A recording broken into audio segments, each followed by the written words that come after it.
Okay.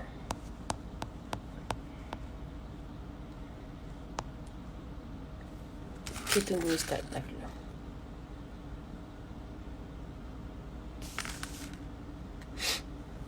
Gin. Ha. Ada juga IG ni. Ha? Kadang-kadang gini sekali. Okay, sekejap Nadia, cuba check kalau dia dah tengok. Okay, tak apa. Is he watching me now? So I can request now. Okay. Okay, bye.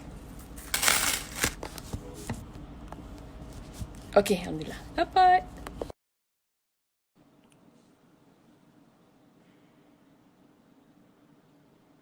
Waiting. Alhamdulillah. Okay, Ustaz. Terima Ya. kasih, mula-mula sekali terima kasih sebab sudi buat live dengan saya. Mungkin dengan live ni kita dapat memberi semangat, memberi inspirasi, berkongsi ilmu dengan followers saya, dengan followers Ustaz untuk semangat lagi buat amal ibadah pada dalam situasi MCO ni, Ustaz. Ya. Jadi sebelum saya tanya soalan, saya nak tanya mungkin rutin Ustaz sendiri apa hari-hari dah lebih berapa minggu dah kita ni? Nak masuk sebulan dah kan? Apa yang Ustaz buat dalam masa yang banyak lapang ni? Alhamdulillah. Allah bagi masa ni untuk kita susun kembali jadual kita lah. Setakat ni Alhamdulillah semenjak daripada berlakunya PKP ini, di mana saya sendirinya telah susun kembali sekolah, di antaranya yang utamanya Ma'had Tahfiz An-Nabawi yang sedang kita bangunkan ini.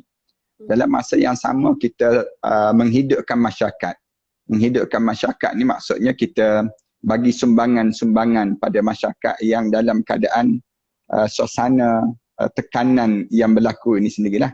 Di kalangan masyarakat kita ada yang berhadapan dengan kesukaran untuk mendapat makanan, kesukaran untuk dapat bekalan-bekalan harian dalam hidup mereka. Jadi setakat ni Alhamdulillah kita telah menyumbang makanan nasi bungkus yang kita bungkuskan nasi ini di restoran Dapur Tokku. Kita buat satu dapur untuk biasanya pelajar-pelajar makan, pelajar-pelajar tahfiz ini makan di sini. Jadi kita telah sumbangkan dekat dengan 25,000 bungkusan semenjak daripada krisis yang berlaku inilah pada kitanya. Kita bagi pada orang susah dan sebagainya. Di samping dalam macam mana? Kalau di rumah sendiri apa yang Ustaz buat? Ustaz punya rutin sendiri daripada live saya sendirinya di antara amalan yang saya buat sekarang ni ialah saya memperbanyakkan selawat pada Rasulullah sallallahu alaihi wasallam. Banyakkan selawat pada Rasulullah, kemudian dalam masa yang sama saya banyak menambahkan zikir-zikir dan membaca buku-buku, kitab-kitab yang banyak yang kita tak baca lagi. Maka kita ada ruang untuk kita baca buku. Di samping saya lihat masa ni lah masa untuk kita boleh bercakap banyak dengan keluarga, dengan anak-anak kita, dengan keluarga kita. Lalu masa ni juga kita boleh menambahkan ilmu yang banyak dalam hidup kita. Ya. Ustaz, kalau yang Ustaz cakap pasal tambah zikir tu, zikir apa yang Ustaz banyak amalkan masa PKP ni? Saya banyak amalkan zikir yang diajar oleh Rasulullah sallallahu alaihi wasallam. Rasulullah diajar supaya kita banyakkan pada kita sebut bismillahirrahmanirrahim Allah wala haula wala quwwata illa billahil aliyyil azim. Satu, yang kedua saya banyakkan pada diri saya untuk baca bismillahilladzi la yadurru ma'asmihi syai'un fil ardi wala fis sama' wa huwas sami'un alim. Ni antara zikir yang kalau boleh kita sentiasa baca dan baca setiap masa. Kemudian sebelum tidur saya membiasakan baca 3 qul. Kemudian membiasakan pada kita ni untuk kita tidur dalam keadaan berwudu. Dalam masa yang sama baca juga yang disebut dengan surah Al-Mulk. Surah Al-Mulk ni biar menjadi satu kebiasaan rutin. Pada diri kitanya, untuk kitanya, kalau sekiranya Allah jadikan umur kita ni setakat ini saja pada diri kitanya, maka kitanya meninggal dunia dalam keadaan kita baca surah Al-Mulk. Rasulullah sallallahu alaihi wasallam sebut surah Al-Munjiyah wal Muniyah. Surah yang dapat menghalang kita daripada azab kubur dan boleh menyelamatkan kita di dalam kubur nanti. Jadi saya buat amalan-amalan sebegini. Yang lebih utama ialah selawat pada Rasulullah sallallahu alaihi wasallam. Biar banyak sikit selawat pada Rasulullah. Ustaz, tadi Ustaz dah sebut pasal ni juga adalah membangunkan masyarakat. Maksudnya membantu yang golongan asnaf, membantu petugas.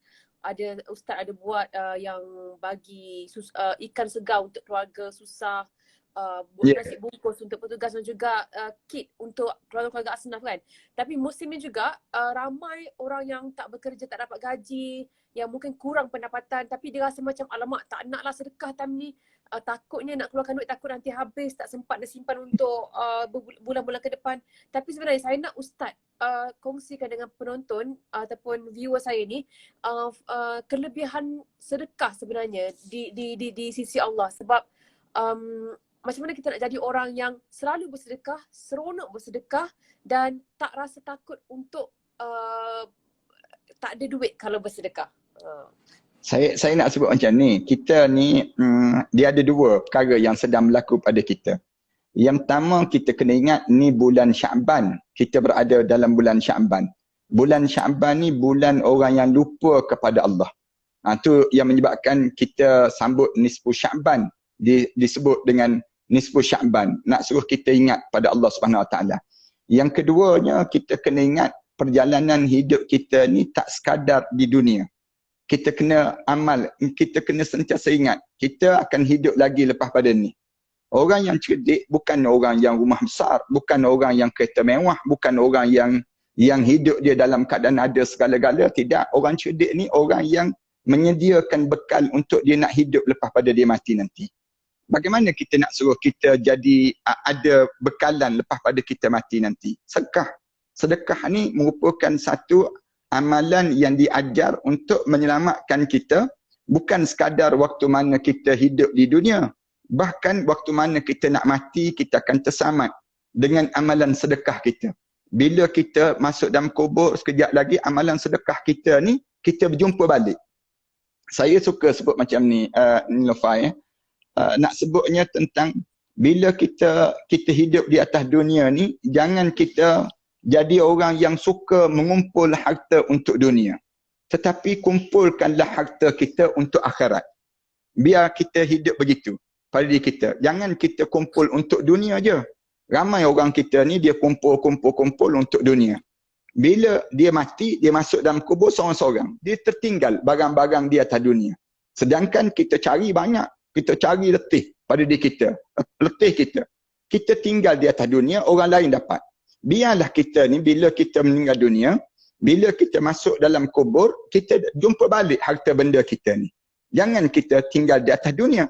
Macam mana kita nak jumpa balik di akhirat nanti? Dalam kubur jumpa balik harta benda kita. Sedekah. Sedekah menjadikan dalam hidup kita ni mendapat balik barang-barang kita. Barang-barang kita yang kita cari di dunia ini, kita bila kita infak, bila kita bersedekah, kita berjumpa balik di akhirat Allah. Bila kita berada dengan ujian sebegini, COVID-19 ini kan, di kalangan kita ni, bila kita kena ujian sebegini, apa yang perlu kita buat dalam hidup kita? Sedekah. Sedekah menyembuhkan penyakit.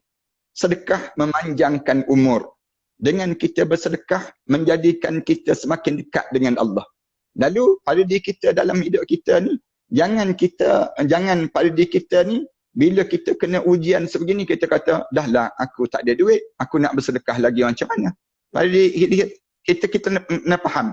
Bila kita bersedekah, lagi Allah bagi rezeki pada kita. Lagi kita bersedekah, Rasulullah dah berjanji dah, tak akan miskin orang yang berimpak di jalan Allah. Tak akan rugi orang yang hidup dia dalam keadaan dia banyak memberi. Lalu kita ni hidup kita ni, kita kena ajar pada diri kita, aku ni sedang mengalih harta benda aku ke akhirat. Aku sedang nak ambil segala harta benda aku di atas dunia ni, biar sampai di akhirat nanti aku berjumpa balik. Misal contoh, kita bagi duit RM50 dalam tabung. Bila kita masuk dalam tabung RM50, misal contohnya, kita berjumpa balik ke duit ni? Kita bagi pada tabung sajakah ataupun kita bagi pada diri kita? kita sedang memberi pada diri kita balik. Setiap kali mana kita memberi, kita kena ingat, kita beri bukan kita beri pada orang, tetapi kita bagi pada diri kita sendiri. Itu hidup kita. Kalau kita bagi pada, kita masuk dalam tabung, kita niat akhirnya dapat bertabung, kita tak dapat apa-apa. Tu bukan konsep Islam. Islam diajar, bila kita masuk dalam tabung, masuk saja duit dalam tabung ke, kita bagi derma ke, semua yang kita masuk tu untuk diri kita balik. Satu, dalam hidup kita ni berbuatlah kebaikan. Berbuatlah kebaikan dalam hidup kita. Kerana semua kebaikan itu akan menjadi milik kita. Jangan buat jahat. Jangan buat jahat. Kerana semua jahat itu dia akan balik semula pada kita. Macam orang keji kita kan. Bila orang keji kita, rugi apa kita kena keji? Tak rugi langsung. Tak ada kerugian langsung bila orang keji kita. Kita bahkan kita semakin naik. Dengan kejian itu kita dapat pahala. Allah bagi ganjaran pahala yang banyak dalam hidup kita. Berbanding dengan orang yang dalam hidup dia sentiasa caci maki orang, dia kata pada orang, dia hidup dia suka menghina orang. Benda manfaat apa yang didapat dalam hidup dia? Jadi dalam hidup kita ni, kita diajar supaya berbuat baiklah. Dalam hidup, berbuat baiklah. Kerana semua benda yang kita buat baik itu, balik semula pada diri kita. Kita dapat manfaat untuk diri kita. Manakala segala benda yang jahat yang kita buat ini, semua tersebut bukan kena pada orang, kena balik pada diri kita. Ibarat meludah ke langit, orang Melayu kita sebut demikian. Bila kita ludah ke langit, bukannya jatuh kena pada langit, tapi kena pada muka kita balik. Demikianlah dalam hidup kita ni, bila kita berimpak pada diri kita bagi derma ke kita bagi. Kena ingat, yang kita bagi itu, bagi balik pada diri kita. Kemudian dalam masa yang sama, kita akan jumpa balik setiap benda yang kita bagi. Tak rugi langsung. Tak rugi dalam hidup kita. Bahkan dengan kita bagi ni, di akhirat nanti, kenderaan kita lagi lancar untuk kita di padang mahsyar Allah. Kemudian kita pula senang masuk dalam syurga Allah.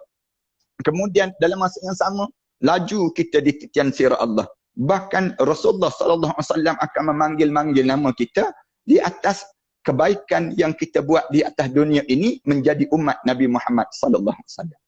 Itu yang besar. InsyaAllah. Okay, Ustaz. Jadi kan masa sekarang ni, kita dah lebih kurang 1 bulan kita kat rumah. Banyak masa terluang, banyak masa lapang. Tapi untuk orang yang sebelum ni, yang sangat sibuk bekerja, sangat sibuk ada meeting sana sini, macam saya sendiri, saya sangat-sangat sibuk. Dan saya pasti ramai yang menonton ni pun sangat sibuk penuhi tuntutan kerja. Tapi ada juga orang yang tak sibuk tapi memilih alasan malas untuk tidak solat, untuk tak baca Al-Quran, untuk tak zikir, tak selawat. Tapi bila ada masa terluang macam ni, macam mana orang yang sebelum ni malas, orang yang sebelum ni tak bersolat, kurang solat atau kurang selawat, macam mana mereka ini semua nak mulakan untuk solat, nak mula baca Al-Quran.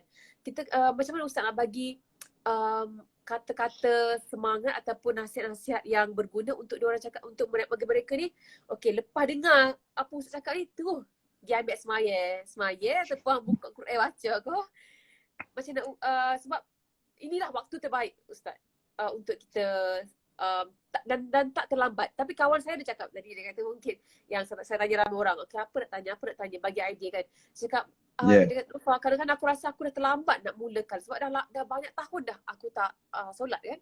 Jadi macam mana nak rasa macam, okay, masih lagi, boleh lagi mula walaupun pada usia macam sebeginilah, maksudnya 30-an ke 40-an ke.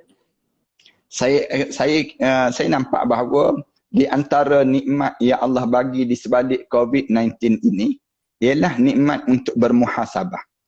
Kita memuhasabah kembali dalam perjalanan hidup kita ini supaya kita biar nampak jauh perjalanan hidup. Jangan kita nampak singkat perjalanan hidup ini. Bila begitu, daripada kita rasa terlambat ke? Tak, sebenarnya belum lagi terlambat. Untuk kalian untuk mengubah diri menjadi semakin dekat dengan Allah. Masa inilah masa peluang untuk kita membetulkan balik diri kita. Macam mana yang ditanya sebentar tadi kan, macam mana kita nak memulakan perjalanan hidup kita, nak start kita. Yang pertama, kita mula buka hati kita. Jiwa kita ni biar kita buka, menung balik diri kita. Tanya soalan yang mudah je pada diri kita. Aku ni, kalau aku mati malam ni, gamak-gamaknya besok aku dalam syurga ke dalam neraka? Tanya je soalan tersebut pada diri kita. Bila kita menung seorang-seorang, mesti mengalir air mata jernih kita. Akan keluar daripada air mata kita sebut banyaknya kesilapan yang aku buat sebelum daripada ni. Banyaknya kelemahan diri aku yang aku perlu betulkan balik dalam hidup ini. Lalu daripada sini kita mulakan. Mulakan bagaimana? Kita mulakan dengan ilmu. Saya cadangkan demikian. Mulakan belajar, buka buku, kemudian belajar. Mula kita nampak kelemahan diri kita. Bila kita nampak kelemahan diri kita, kat mana? Daripada sini kita kata, aku kena betulkan diri aku dengan ilmu. Ilmu dahulu. Kemudian yang kedua, lepas pada kita ada ilmu, kita dapatkan sahabat-sahabat yang baik. Sahabat-sahabat, kita bagi tahu pada sahabat kita, saya ni dulu pernah tinggal solat. Saya ni pernah buat benda yang dilarang oleh Allah dalam hidup saya. Adakah Allah memberi peluang untuk saya kembali kepada Allah? Lalu sahabat-sahabat kita akan sebut, sahabat-sahabat yang baik ini dia kata, Allah membuka pintu langit, pintu syurga untuk diri kita. Nama kamu di antara ahli-ahli syurga yang tertulis di pintu syurga. Kan semangat kita dapat dorongan daripada sahabat-sahabat yang baik. Ni Imam Ghazali dia ajar demikian. Kamu dapatkan daripada sahabat-sahabat yang jenis, nampak jauh perjalanan hidup kamu. Jangan kita bersahabat dengan sahabat-sahabat yang merosakkan diri kita. Sahabat-sahabat yang untuk di dunia saja, jangan. Tetapi kita bersahabat dengan orang-orang yang dia tahu, kalau lepas pada kita mati nanti, kita nak ke mana? Kita nak buat apa dia? Amalan apa yang perlu kita bawa untuk saat mana kita nak melalui keadaan-keadaan demikian. Dua, pada diri kita. Lepas pada kita ada ilmu, kemudian kita bersahabat. Yang ketiga, pada diri kita, kalau kita nak mengubah diri kita ini, kita diajar supaya berdoa pada diri kita. Doa pada Allah. Ya Allah, tolong sayangilah diri aku ini, ya Allah. Dalam hidup kita, kita sebut demikian. Ya Allah, tolong sayangilah aku. Seburuk mana pun aku, sekeji mana pun aku, sejahat mana pun aku ni, ya Allah. Sejijik mana pun aku ni, ya Allah. Pandanglah aku dengan pandangan rahmat kamu. Kita kena sebut pada Allah. Ya Allah, pandanglah saya dengan pandangan rahmat kamu, ya Allah. Jangan kamu pandang saya dengan pandangan azab, ya Allah. Ni dalam hidup kita ni demikian. Bila hati kita dah bersih, dah jernih, maka angkat tanganlah berdoa pada Allah. Minta ampun pada Allah. Minta ampun pada Allah. Dalam minta ampun pada Allah dalam doa kita tadi, kita minta sebanyak mungkin. Berlaku zaman Rasulullah sallallahu alaihi wasallam kan. Ada seorang budak muda yang dia datang muram wajah dia. Dalam keadaan wajah dia tu dalam keadaan yang pucat lesi tu badan dia. Datang bagi tahu kepada Rasulullah, ya Rasulullah, aku datang dengan dosa-dosa yang banyak ya Rasulullah. Apakah ada keampunan Allah untuk dia aku ni ya Rasulullah? Rasulullah tanya, dosa banyak mana dosa kamu? Banyak ya Rasulullah. Lalu Rasulullah tanya, dosa banyak mana? Di antara langit dan penuh ni, di antara langit dan bumi ni penuh ke dosa kamu? Dia jawab, lebih daripada itu ya Rasulullah. Dia sebut ada Rasulullah. Rasulullah kata, ya Allah akan mengampunkan dosa kamu. Bila kamu bertaubat, kamu minta ampun pada Allah, Allah akan terima taubat kamu tadi. Yang Rasulullah sebut demikian.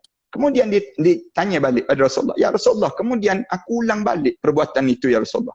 Aku ulang lagi perbuatan yang sama. Kemudian aku taubat lagi pada Allah. Apakah Allah akan menerima taubat aku ni ya Rasulullah?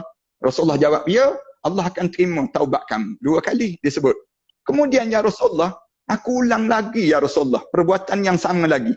Perbuatan yang sama tadi aku ulang lagi dalam hidup aku ya Rasulullah. Apakah Allah akan terima taubat aku ni ya Rasulullah? Lalu Rasulullah jawab, ya Allah akan terima taubat kamu. Lalu dia pandang, dia angkat muka dia, dia pandang wajah Rasulullah. Sampai bila Allah ni nak menerima taubat aku ni ya Rasulullah? Sampai bila Allah akan terima taubat aku ni ya Rasulullah? Lalu Rasulullah jawab, sehinggalah kamu berputus asa dalam meminta ampun pada Allah. Allah tak pernah berputus asa dalam mengampunkan dosa kamu. Bila dia sebut saja begitu, Rasulullah sebut saja begitu, mengalir terus air mata dia. Dia sebut, ya Allah, Allahu Akbar, Allahu Akbar. Dia pusing terus. Lalu, saya nak sebut apa yang tanya oleh Lofa sebentar tadi, tentang mengenai pada diri kita ni, kalau kita nak taubat tu, daripada mana kita nak mula pada diri kita ni saat begini? Kita tak terlambat. Saya nak sebut. Yang penting kita kena ingat, kita masih lagi hidup di atas dunia. Selagi mana roh kita belum sampai di halqum, selagi itulah Allah terima taubat kita. Jadi yang pertama biar ada ilmu. Yang kedua, kita dapat sahabat-sahabat yang baik dalam hidup kita. Yang ketiga, kita taubatan nasuha. Minta ampun pada Allah. Kemudian yang ketiga, yang keempat, kita istiqamah walaupun benda yang kecil. Istiqamah lah. Macam saya sebut tadi, selawat, misal contohnya, selawat. Allahumma salli ala Muhammad wa ala ali Muhammad. Bibir kita ni selawat je. Allahumma salli ala Muhammad wa ala ali Muhammad. Benda yang kecil je. Benda sikit je. Tapi walaupun sikit, di mana Allah Subhanahu wa taala bagi pada kita ganjaran yang besar. Ya Allah jadi pada diri kita. Kita nampak kecil je. Tapi tak adalah amalan yang Allah turut serta buat bersama dengan kita. Amalan apa dia? Selawat pada Nabi Muhammad sallallahu alaihi wasallam. Allah dia suruh kita sembahyang. Tapi Allah tak sebut dia sembahyang. Allah dia suruh kita zakat. Allah tak sebut dia zakat. Tapi bila Allah suruh kita selawat, Allah kata, aku dan malaikat turut berselawat pada Nabi kami. Ya ayyuhalladzina amanu sallu alaihi wa sallimu taslima. Selawatlah kamu ke atas Nabi sebanyak mungkin pada diri kami. Ini kelebihan. Kalau kita cerita tentang amalan yang sikit, kita istiqamah, dipanggil amalan selawat misal contohnya, yang saya sebut awal tadi, dia akan banyak melepaskan kita daripada bebanan kehidupan kita, beratnya hidup kita di dunia ini. Kita ada masalah, selawat pada Nabi Muhammad sallallahu alaihi wasallam. Kita ada hutang, selawat pada Nabi Muhammad sallallahu alaihi wasallam. Kita ada apa dia? Dalam hidup kita ni kita ada cacian makian orang pada kita, selawat pada Nabi sallallahu alaihi wasallam.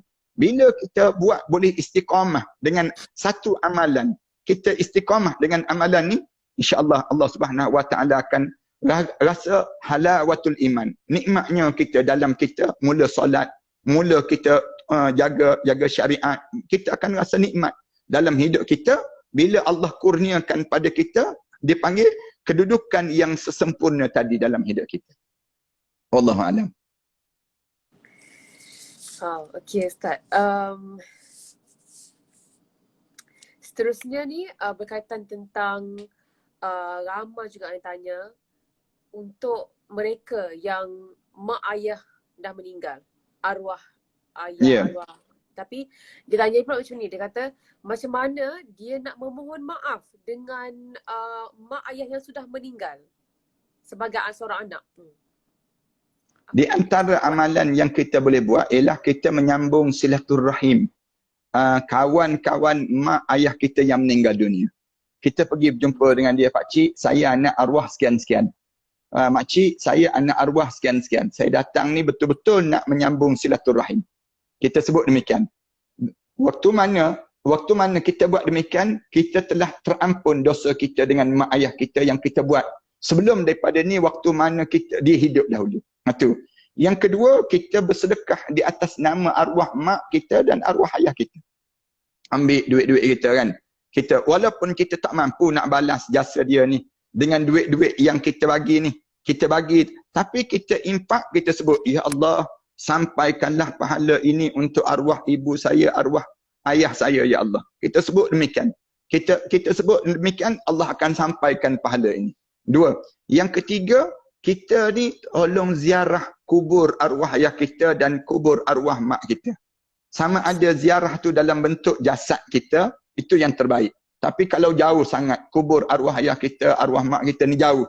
Meninggal dunia pula tempat yang jauh di kalangan kita. Jadi, kita macam mana? Baca doa. Allah maghfirli wali walidayya warhamhuma kama rabbayani saghira. Baca doa, minta ya Allah tolong lapangkanlah kubur arwah ayah saya. Jadikanlah doa saya ini doa-doa yang diterima di sisi kami ya Allah. Kita minta dengan Allah. Lalu segala dosa-dosa kita dengan mak ayah kita dahulu, dalam hidup kita ni terampunlah kita dengan arwah ayah kita dan arwah mak kita tersebut. Ini banyak lagi amalan-amalan yang kita boleh buat ialah antara lagi kita bersedekah. Buat masjid, buat yang disebut dengan apa dia? Gali telaga, bagi air minum. Sekarang orang tak gali dah telaga. Tapi bagi minum air begitu. Bagi buat air dan sebagainya, bagi makanan pada orang susah. Semua diniatkan di atas nama arwah ayah kita, arwah mak kita. Pahala dosa kita dengan mereka dahulu terhapus insya-Allah. Dan doa-doa ni kita jangan tinggal untuk mereka. Ada satu peristiwa yang berlaku dalam kitab Tanbihul Ghafilin, dia cerita ada seorang hamba Allah, dia tertidur dekat sepohon pokok. Bila dia tidur di pohon pokok tersebut, kemudian waktu mana dia tidur, kemudian dalam keadaan yang dia tidur tu, dia tak sedar, dia tidur atas kubur rupa-rupanya. Bawah tu kubur. Kemudian dalam tidur dia pada siang hari dia tidur, dia kerana penat sangat, dalam kitab tersebut, dia mimpi orang dalam kubur ni dalam keadaan gelap pekat dan memohon pertolongan untuk diberitahu terhadap anak perempuan dia di kampung itu. Dia sebut demikian. Lalu dalam mimpi tu bagi tahu, tolong bantulah aku dan sebagainya, bagi tahu pada anak. Lalu hamba Allah ni, dia sedar daripada tidur dia pergi ke kampung tu, dia tanya pada penduduk kampung tersebut, ada tak orang sekian-sekian yang dia meninggal dunia, dia ada 4 orang anak perempuan. Anak perempuan dia ni, dia ada 4 orang anak perempuan. Boleh tak aku nak berjumpa dengan 4 orang anak perempuan tersebut? Orang kampung tu bagi tahu ada orang sekian-sekian dan dia pergi berjumpa. Bila dia berjumpa je, dia bagi tahu, aku tertidur di atas kubur arwah ayah kami. Kemudian aku mimpi. Kemudian dia bagi tahu. Lalu anak-anak dia ni terkejut. Anak-anak dia terkejut keadaan yang berlaku pada ayah dia ni. Anak perempuan ni mula baca doa. 4 orang tersebut baca doa. Ya Allah, jangan matikanlah aku di saat mana arwah ayah aku tidak berada dalam syurga kamu, ya Allah. Matikanlah kami di saat mana arwah ayah kami sudah berada dalam syurga kami. Ampunkanlah dosa dia dan banyaklah disebut. Akhirnya Allah matikan 4 orang ni. 4 orang perempuan ini bila diwafatkan 4 orang sebut, lepas tersebut hamba Allah ni pergi tidur lagi. Dia pergi tidur lagi di atas kubur tersebut, dia mimpi lagi. Dengan hamba Allah tu dia melihat semua 5 orang berada dalam syurga Allah Subhanahu Wa Taala. Maknanya kebaikan kita ni anak-anak ni, tolong bantulah mak ayah kita, walaupun kita pernah buat dosa pada mak ayah sebelum daripada ni, lalu kita minta ampun kepada Allah terhadap mereka itu, nescaya Allah akan terima doa-doa kita dan Allah akan hapuskan dosa-dosa kita terhadap mereka tersebut. Tu untuk mereka anak-anak yang mungkin buat salah dengan mak ayah, tak sempat minta maaf tapi mereka dah meninggal. Untuk mereka anak-anak yatim atau anak yatim piatu di luar sana yang nak menjadi anak yang soleh kepada arwah mak dan ayah yang sudah meninggal. Nak jadi anak yang soleh pula ni. Macam mana? Antaranya saya nak sebutnya untuk menambahkan ilmu Al-Quran dan ilmu hadis Rasulullah sallallahu alaihi wasallam. Yang ni di antara amalan yang perlu ada di kalangan anak-anak ni. Biar mereka, kalau boleh mereka menghafal Quran. Mereka menghafal, dapat banyak mana pun ayat-ayat Al-Quran yang dihafal tadi akan menjadi pelindung dan pembenteng untuk diri dia dan kedua ibu bapa dia. Kemudian dalam masa yang sama juga, selain daripada menghafal Al-Quran Karim, dia mestilah bekerja untuk hidup ini untuk di jalan Allah. Bekerja bersungguh-sungguh untuk di jalan Allah. Dalam hidup dia, berjuang di jalan Allah. Dalam menggerakkan tubuh badan dia, menolong dan bantu agama Allah. Allah Subhanahu Wa Taala sebut dalam Quran, in tansurullah yansurukum wa yuthabbit aqdamakum. Kamu tolong agama Allah, Allah akan tolong kamu. Dan Allah akan tetapkan pendirian kamu. Jadi bila kita jadi anak kepada arwah ayah yang telah meninggal dunia, jadilah anak-anak yang soleh. Jangan jadi anak yang toleh. Anak yang toleh ni maknanya anak-anak yang menyakitkan hati, menyakitkan mak kita, arwah ayah kita dalam kubur tersebut. Yang ni yang menyebabkan mereka terseksa dengan amalan-amalan kita. Kita diajar supaya dalam hidup kita ni sentiasa kitanya buat amalan-amalan soleh. Supaya bukan sekadar kita je dapat manfaat, arwah mak kita, arwah ayah kita, arwah datuk-datuk kita ni jadi dalam keadaan yang semakin dekat dengan Allah. Kerana amalan kita ni menjadikan pembantu pada mereka untuk masuk dalam syurga Allah Subhanahu Wa Taala. Termasuk menghafal Quran, kemudian mati syahid di jalan Allah. Semua benda ni, amalan-amalan ni boleh membantu arwah ibu, arwah ayah kita untuk berada dalam syurga Allah. Jadi anak-anak yatim, kalian walaupun kalian kehilangan ibu, kehilangan ayah dalam hidup kalian, tapi kalian tak kehilangan orang mukmin dalam hidup kalian. Kalian adik-beradik dengan Rasulullah sallallahu alaihi wasallam. Rasulullah waktu mana dia tak ada ayah, tak ada ibu dalam hidup dia, bagaimana dia jaga peribadi dia? Begitulah dalam hidup kita anak yatim. Bila kita jadi anak yatim, kita mesti jadi orang yang bagaikan Rasulullah sallallahu alaihi wasallam. Sehingga kan Rasulullah sebut, ana wa kafilul yatim kahatain. Rasulullah sebut, Aku dengan orang yang jaga anak yatim, macam jari ni dengan jari ni. Rasulullah sebut demikian. Rasulullah gambarkan demikian. Dekatnya dalam syurga Allah. Nak gambarkan pada kita bahawa dekatnya Rasulullah dengan anak yatim. Apa tak? Dengan penjaga anak yatim pun dekat. Dekat. Rasulullah tunjuk begitu. Kalau dengan anak yatim, lagi dekat. Lagi dekat. Kerana anak yatim ni adik-beradik Rasulullah SAW. Oleh kerana demikian, bila kita jadi anak yatim, kita kena jaga peribadi kita. Biar peribadi kita macam peribadi Rasulullah, macam peribadi sahabat-sahabat dan sahabiah di zaman Rasulullah SAW. Jangan meminta-minta. Oh, Allah akan buka hati orang untuk nak memberi. Jangan sibuk kita nak ulur tangan bagi tahu kita anak yatim. Pakai pelekat pula dekat dada ni. Sebut, saya anak yatim. Tak perlu. Kerana apa dia? Allah akan buka hati pada orang mukmin ini untuk menjaga anak-anak yatim tersebut. Wallahu a'lam. Tengok kita punya perkongsian sekarang ni. Ya. Yeah. Jadi kita nak minta Ustaz doakan untuk kita semua yang menonton, untuk seluruh rakyat Malaysia, untuk bumi Allah ni sendiri. Satu doa yang istimewa dari Ustaz sendiri malam ni. Kalau boleh insya-Allah. Bismillahirrahmanirrahim. Alhamdulillahirabbil alamin. Wassalatu wassalamu ala asyrafil anbiya'i wal mursalin wa ala alihi wa sahbihi ajma'in. Allahumma ighfir dhunubana wa liwalidina warhamhuma kama rabbayna shaghira wa li jami'il muslimina wal muslimat wal mu'minina wal mu'minat al ahya'i minhum wal amwat. Ya Allah, ya Tuhan kami, menghampiri kami di saat Ramadan yang indah ya Allah. Sayangnya kami masih lagi diancam dengan ancaman virus COVID-19 ini ya Allah. Kami pohon pada kamu ya Allah agar kamu ampunkan dosa-dosa dan segala kesilapan yang pernah kami lakukan sebelum daripada ini ya Allah. Ya Allah, ampunkan dosa besar kami dan dosa kecil kami ya Allah. Dosa sengaja dan dosa yang tidak sengaja ya Allah. Ya Allah, saat mana kami mengaminkan doa sesama kami ini ya Allah, ada di kalangan kami sedang bertarung nyawa mereka ya Allah, berhadapan dengan ujian COVID-19 ini ya Allah. Ada di kalangan kami ya Allah sedang mempertaruhkan saat nyawa-nyawanya ya Allah. Kami pohon pada kamu ya Allah, kamu angkat dan kamu buanglah penyakit yang sedang melanda kami di saat sebegini ya Allah. Ya Allah, ya Tuhan kami pohon pada kamu ya Allah, apa yang pernah dipohon oleh Nabi kami Muhammad sallallahu alaihi wasallam. Jauhkanlah kami ya Allah daripada apa yang minta dijauhi oleh Nabi kami Muhammad sallallahu alaihi wasallam. Ya Allah, rahmatilah setiap mereka yang mengaminkan doa ini ya Allah. Jadikanlah di kalangan kami hamba-hamba kamu yang saleh ya Allah. Izinkan bibir kami menyebut la ilaha illallah Muhammadur Rasulullah di akhir perjalanan hidup kami nanti ya Allah. Tatkala mana terbujur kaku jenazah kami nanti ya Allah, kamu ampunkanlah dosa kami ya Allah. Saat dimandikan jenazah kami nanti ya Allah, kamu gugurkanlah dosa kami dengan guguran air merinjis badan kami itu ya Allah. Saat mana kami dikapankan nanti ya Allah, kamu putihkanlah amalan kami ya Allah. Lebih putih daripada kain kapan yang membalut jasad kami itu ya Allah. Saat mana diusung jenazah kami nanti ya Allah, kamu pilihlah di kalangan mereka yang paling soleh ya Allah.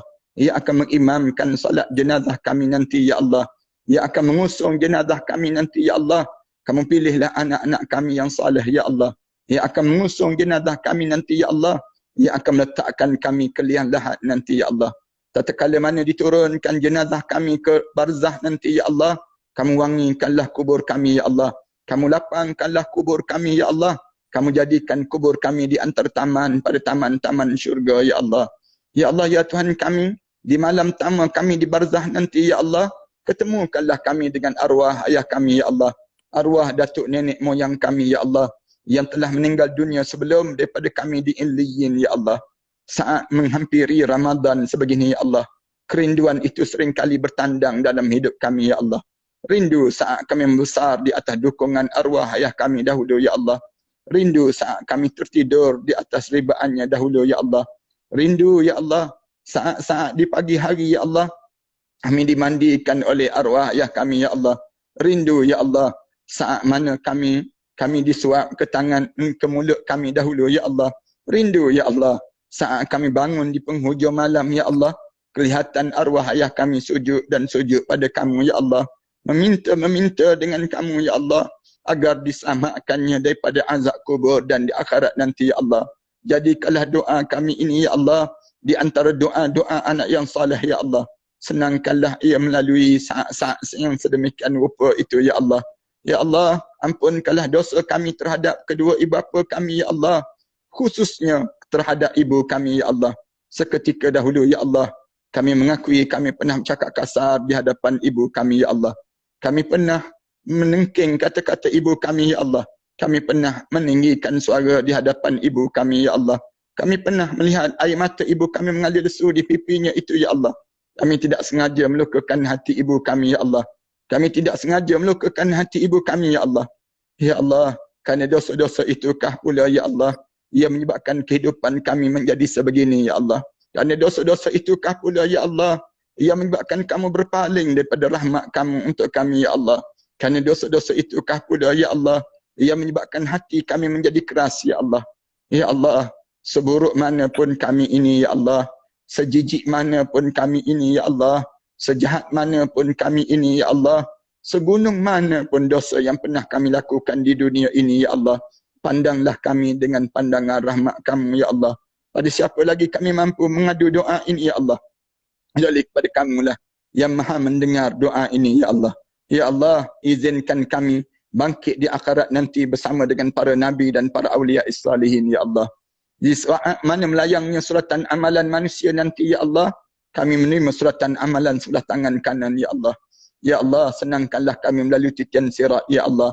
Izinkan kami bersimpuh di sisi Nabi kami Muhammad sallallahu alaihi wasallam sambil mencium jari jemarinya ya Allah, mengucup dahinya ya Allah, memeluk tubuh badan yang indah itu ya Allah. Ya Rabbana lakal hamdu kama yanbaghi li jalali wajhika wa 'azimi sultanik. Rabbana 'alaika tawakkalna wa ilaika anabna wa ilaikal masir. Rabbana ja'alna muqimas salah wa min dhurriyyatina Rabbana wa taqabbal du'a. Rabbana atina fid dunya hasanah wa fil akhirati hasanah wa qina azaban nar. Sallallahu ala Muhammad wa ala alihi wa sahbihi wasallam. Walhamdulillahirabbil alamin.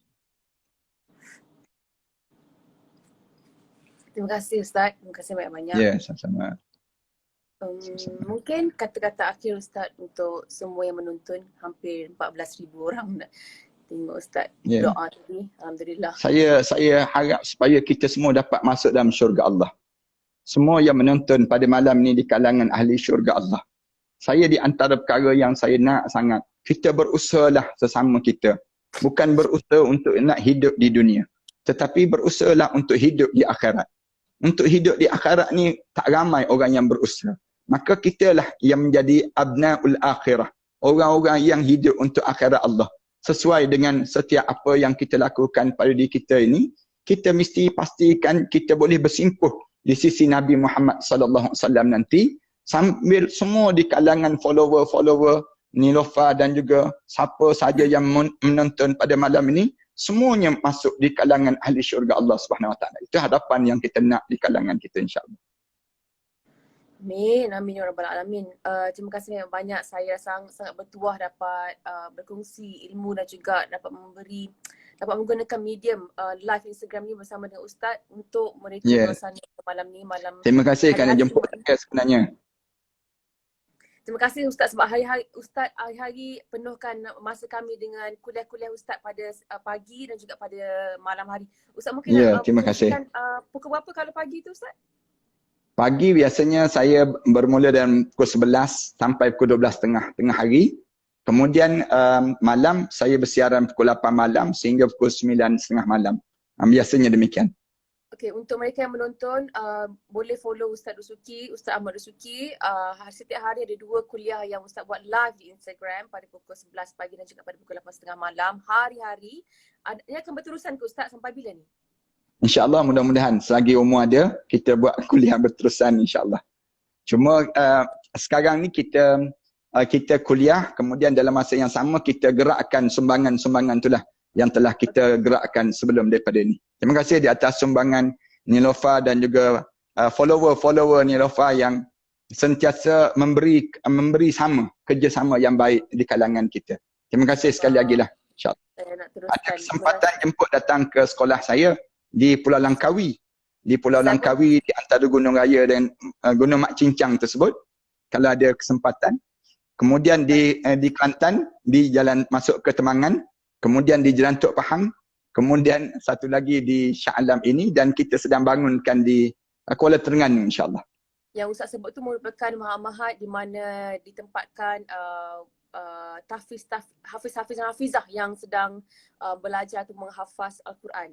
Dan saya pun nak jumpa anak-anak angkat hafiz saya nanti, insyaAllah Ustaz. Saya akan InsyaAllah, mudah-mudahan dijemput sangat mereka.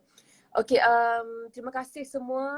Saya harap kita akan berpeluang lagi untuk live bersama dengan Ustaz dan juga mereka yang lain. Terima kasih yang menonton. Saya akan save live ni, jadi sila kongsi kepada rakan dan juga keluarga. Terima kasih Ustaz. Saya doakan Ustaz supaya sihat dan sentiasa dilindungi, insyaAllah. Sama juga saya harap supaya keluarga, ayah dan ibu diberkati, dan Niloufar sendiri setiap kerja-kerja yang dibuat itu semua diberkati dan dirahmati oleh Allah, dan Allah jadikan keuntungan berganda kehidupan di dunia dan di akhirat Allah Subhanahu Wa Taala. Amin, amin ya rabbal alamin. Terima kasih Ustaz. Terima kasih. Saya off dulu ya Ustaz. Ya, terima kasih. Terima kasih. Okey. Assalamualaikum Ustaz. Waalaikumsalam warahmatullahi. Setengah orang, jadi saya akan save dan boleh kongsi pada selepas ni lah, esok dan seterusnya. Jadi kalau boleh saya nak minta ada yang pandai adik kan, boleh cut bahagian doa tu dan kita boleh kongsi dengan lebih ramai orang. Okay, terima kasih banyak, thank you, selamat malam dan stay safe, stay at home, jaga kebersihan dan jaga kesihatan. Okay, alright, Assalamualaikum.